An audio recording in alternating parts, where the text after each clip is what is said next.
Alrighty, so I'm gonna go ahead and do the video for the June 7th, 2021 final order cutoff. There are a handful of things that I have on my list for picks this week. Department of Truth number 10 is getting a pretty sick Bigfoot cover for its standard A cover. All of the covers are pretty solid for this one. Thing is that we're getting a little further into the story. These issues may not see too much increase in value, but as far as the story goes, it should be a solid pickup either way. This Meet in Korea book, I haven't had a chance to check it out, is getting a second printing, and there is no cover art. That usually bodes well spec wise because people aren't aware of what it's going to be. Sometimes it could be mind blowing, and people fall into FOMO and try to snatch up whatever they can. Spawn has had a new artist over the past several months. I believe it's Javier Barons for the cover art, and it is just insane.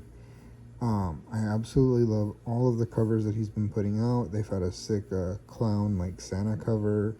I think they've had a gunslinger. They've had Spawn on a motorcycle, all kinds of stuff, and they are just absolutely gorgeous. And personally, I think they blow the Matinas away.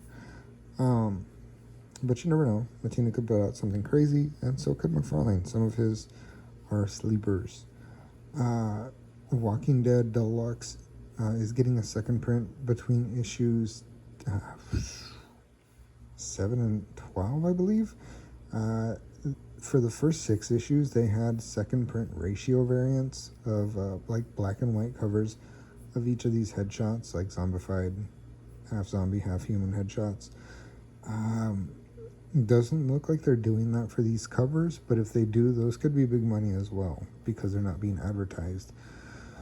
The only thing is that if they are doing them as well, people might have already caught on to it, and those could end up pretty bricky and not worth the investment.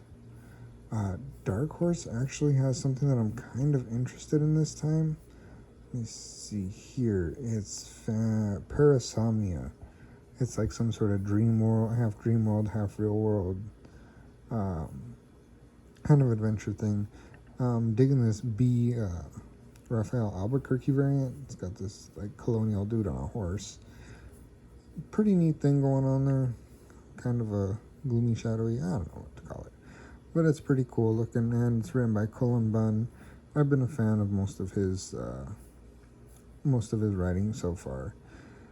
IDW doesn't have much for me. There's a couple of G.I. Joe things, My Little Pony. Not really stuff for me. And stuff that I want to spec on.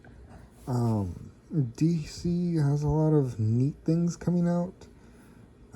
They have a lot of collections. You got a whole bunch of Jack Kirby. They got a poster portfolio for the Metal series. I actually found a 1 in 100 variant for this particular cover at a Five Below.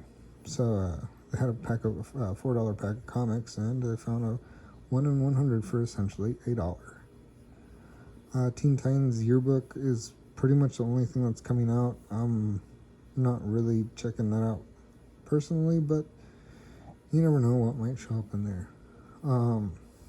As far as Marvel goes, you got a lot of trade paperbacks. The only one that I'm super wild about and that I would suggest picking up if you are an avid reader like I am would be the Venom trade paperback by Donny Cates. I think it's going to have like the first 6 issues. Yeah, first 6 issues there, and they're pretty solid for a read. And they include the first appearance of the No villain, which is like the Venom god, evil Venom god. The trade paperback probably won't flip for anything, but it will be solid to get some background on the character.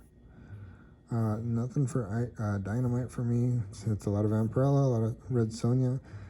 Selling those on the international market has proven pretty solid for me, but I'm not an avid international seller. It's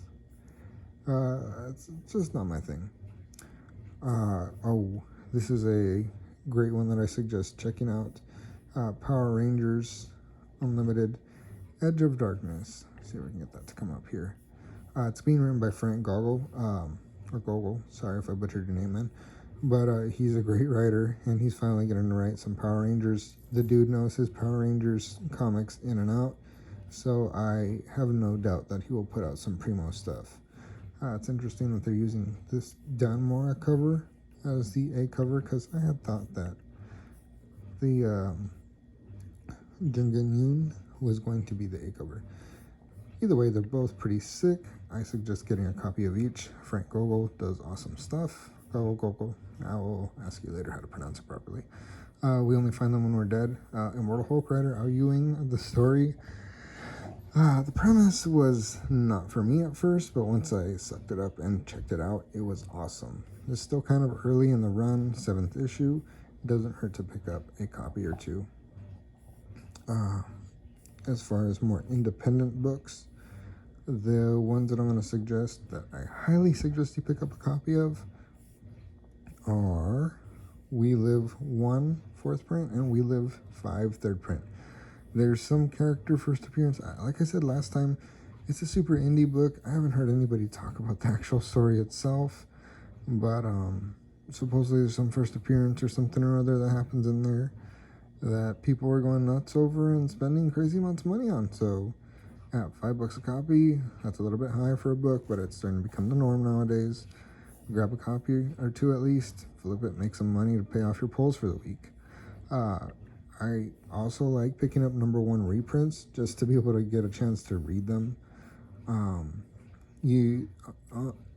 As far as spec goes, later printings tend to do well, but later on, once people have not pre-ordered, the copies start to dry up and FOMO kicks in. So those are usually holds, solid,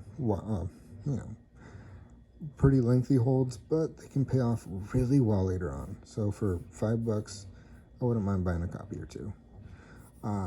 That's pretty much all I have for this week's Final Order Cutoff of June 7th, 2021. So thanks for watching, listening, the whole shebang. I will try to be more consistent on my video postings, which is what I said last time, but I'm gonna actually try to do it. So thanks for watching. Like, subscribe, dislike, leave a comment, whatever, and I will see you later.